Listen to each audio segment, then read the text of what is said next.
আসসালামু আলাইকুম। এই যে এখানে যেই জিপিটিটা দেখতেছেন EM question bank analyst KUET.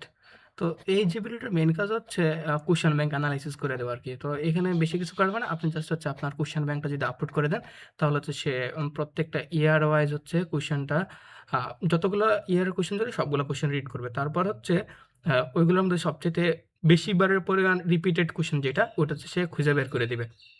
তো যেমন এখানে হচ্ছে সেকশন আমার এতে যেটা ছিল এটা হচ্ছে ইলেক্ট্রোম্যাগনেটিক্স ফিল্ড কোর্সের। তো এখানে সেকশন এতে ইলেকট্রোস্ট্যাটিক্স অ্যান্ড ম্যাগনেটোস্ট্যাটিক্স থেকে হচ্ছে কোশ্চেন যেটা মোস্ট রিপিটেড ছিল Coulomb's law and electric field intensity. সেই শুরুতে হচ্ছে টপিক্সটা লিখছে। তারপর হচ্ছে আপনার এক্সামের মধ্যে হচ্ছে কোশ্চেনটা অ্যাকচুয়ালি কিভাবে আসে, শুধু টপিকটা মানে কোন ল্যাঙ্গুয়েজ আসে ওইটা সে লিখে দিচ্ছে। পাশাপাশি হচ্ছে এক্সামে এখন পর্যন্ত কতবার আসছে, ৭ বার। সে কোন সালে আসছে ওইটাও দিয়ে দিছে। আর মার্ক এভারেজ কত থাকে ওইটাও দিয়ে দিছে। আর সে আরেকটা প্রেডিকশনও দিয়ে দিছে পাশাপাশি নিজে যে এটা কি আসবে নাকি আসবে না, কেমন ইম্পোর্টেন্ট। তো এবার মোটামুটি প্রত্যেকটা টপিকের হচ্ছে দেওয়া আছে, পার্ট এ পার্ট বি আলাদাভাবে দেওয়া আছে।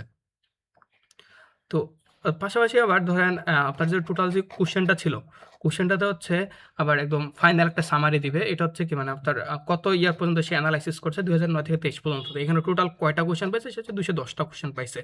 আর এর মধ্যে ইউনিক কোশ্চেন ছিল মোট হচ্ছে ৪৫টা। তার মানে কি ধরেন আপনার এই ২০১৯ থেকে ২৩ টা টোটাল হচ্ছে ১৪ বছর। ১৪ বছরে হচ্ছে যদি আমরা এভারেজ টোটাল তো ৮টা সেট থাকে। তো অবশ্যই ২০২০ বা আগে কিছু ৮টা না হয়ে ৬টা বা আরো কিছু কম সেটে এক্সাম হইতো।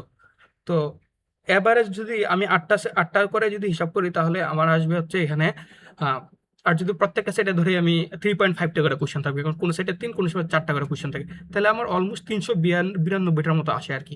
তো ওই অনুযায়ী এখানে টোটাল কোয়েশ্চেন পাইতেছি মাত্র আমি ২১০ টা। তার মানে কি হিউজ পরিমাণ রিপিট হইছে। আর প্রত্যেকটা ৫ থেকে ৮ বার করে রিপিট হইছে। এই কারণে হচ্ছে আপনার এখানে টোটাল কোয়েশ্চেন নাম্বারটা কমে গেছে। তো ওভারঅল আপনি কিন্তু একটা ধারণা পেয়ে যাবেন যে একটা সিলেবাসের অ্যাকচুয়ালি কি পরিমাণ রিপিট হয় বা না হয়। আর কোন কোয়েশ্চেনটা সবচেয়ে রিপিটেড হয়, আর কোন লট হচ্ছে সবচেয়ে রিপিট হয়। এই ডিটেইলস ওভারঅল দেওয়া আছে। পাশাপাশি শেষে আপনার একটা ফাইনালে একটা কিভাবে আপনি কি পড়া লাগবে একদম 100% কভার হয়ে যাবে কিভাবে পড়লে ওইটাও সে একটা সামারি দিয়ে দিবে। আর এখানে সবচেয়ে মজার ব্যাপার হচ্ছে কি ধরেন আপনার কোর্স টিচার হচ্ছে চেঞ্জ হয়ে গেল। তখন কি করবেন? তো তখন হচ্ছে সে আপনার কাছে হচ্ছে আপনার কোর্স টিচার ক্লাস লেকচারের নোটটা হচ্ছে আপলোড করতে বলবে।